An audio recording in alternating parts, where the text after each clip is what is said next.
ডিম খাবেন। এখন আমরা কিছু আপনাদেরকে লোন দেব, লোন দিয়ে ধরেন কিছু মুরগি আরও বেশি করে কিনলেন, আপনি কিনে মুরগি চাষ করলেন, করে বিক্রি করলেন। আর আপনি বাইরে থেকে যে ইনকাম, বা কেউ তো ভ্যান চালায়, কেউ দিন মজুরি করে, সেখান থেকে আসতে প্রতি সপ্তাহে আমাদের কিস্তিটা আস্তে আস্তে দিয়ে দিলেন, তাহলে একসময় দেখবেন ওই 100টা মুরগি আপনার হয়ে গেল, ঋণটা পরিশোধ হয়ে গেলো। এরপরে আবার পরের দফা একটু বেশি করে লোন নিলেন, ঠিক আছে, তখন আরও আকারে একটু 100 জায়গা 200 করলেন। মানে এই আমরা যে আপনাদেরকে যে জায়গায় আছে সেইখান থেকে একটু আর ডেভেলপ করার জন্য আমাদেরকে ওনারা ইনভাইট করছে যে আমাদের এই সদস্যগুলোকে আপনারা দেখেন। মানে আপনাদেরকে তো আমরা দিছি একটা মনে করেন জিনিস দিছি, আপনারা তো এরপরেও আপনারা আমাদের কাছে অনেকেই বাথরুম চান, পানির ট্যাঙ্কি চান, আমরা তো বলি ওটা আমাদের না। এখন হচ্ছে আপনারা সেই জন্য আপনাদের অন্য কোনো উপায়ে এই যে ভাইরে নিয়ে আসছি, যদি আপনাদের খুব এমার্জেন্সি হয় যে আপনার বাথরুমের খুবই দরকার, আর ভাইয়ের কাছে 15-20 হাজার টাকা লোন নিয়ে একটা বাথরুম করতে পারেন। হ্যাঁ হ্যাঁ, যেমন সরকারের কাছে ট্যাঙ্কি নিলে আপনারা কি করেন, 7,000 8,000, হ্যাঁ, এই টাকাটা তো একবারে মোটে পাচ্ছেন না। আমাদের কাছে 20,000 টাকা নিয়ে ওখানে টাকা দিলেন, বা নিজেই কিনলেন। আপনি যদি ফ্রি না চান, নিজেই কিনলেন যে 20,000 টাকা দিয়ে একটা ভালো একটা ট্যাঙ্কি কিনি আমি, সে ট্যাঙ্কির সাপোর্টটা আমরা দেবো, কিন্তু এইটা আপনার কিস্তিতে পরিশোধ করতে হবে আপনার, এটা ফ্রি না। আমরা ফিরে দিছি, এবার ওনাদের কাছ থেকে লোন নিয়ে আপনাদেরটা আরো একটু উন্নত করবেন আপনাদের আর্থিক। ওনাদের কথা, ওনারা আমাদেরকে এইভাবে ইনভাইট করছে যে আসলে আমাদের কিছু কিছু সদস্য আছে, ওনাদের টাকা নেই, ওনাদের একটা ট্যাঙ্কি খুবই প্রয়োজন, সেটা আমরা দিতে পারতেছি না। এটা আপনারা যদি হেল্প করেন, একটা লোন দেন, তাহলে ওনারা লোনের মাধ্যমে ওই ট্যাঙ্কিটা কিনতে পারবে। এই জিনিসটা, এই কারণে আমরা লোনটা দেবো। আর লোনের সিস্টেমটা তো বুঝছেন, আমরা সাপ্তাহিক দেই আর মাসিক দেই। যারা ছোটো লোন নেবে তাদেরকে সাপ্তাহিক দিব। যেমন এই দিদিকে আমরা 25,000 টাকা লোন দিয়েছিলাম, উনি সপ্তাহে দিয়ে পরিশোধ করছে। আমার কথা কি বুঝতে পারছেন? এখন লোন নিতে আপনাদের কি কি লাগে, আইডি কার্ড আর ছবি দিলে আমরা আপনাকে টাকা দিয়ে দেবো।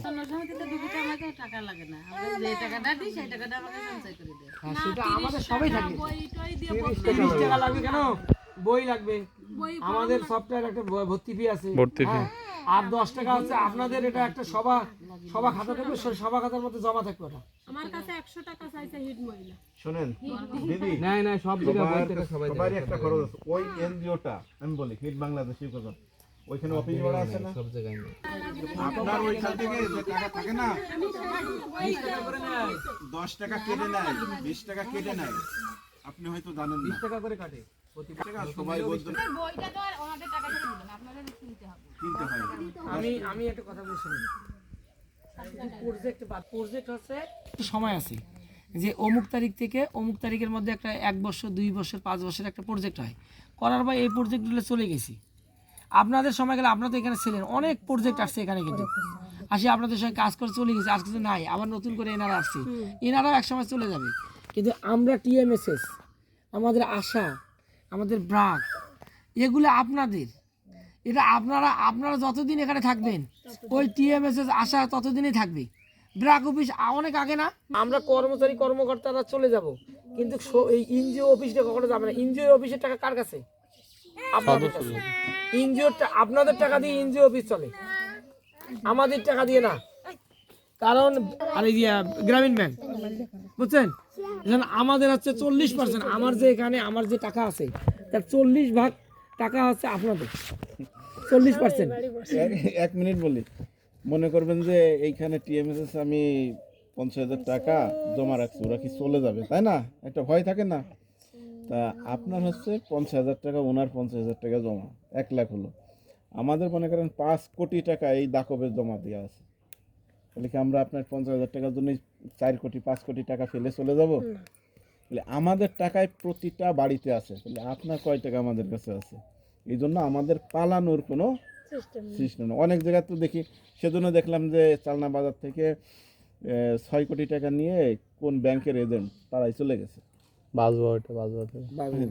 যাই হোক চলে গেছে।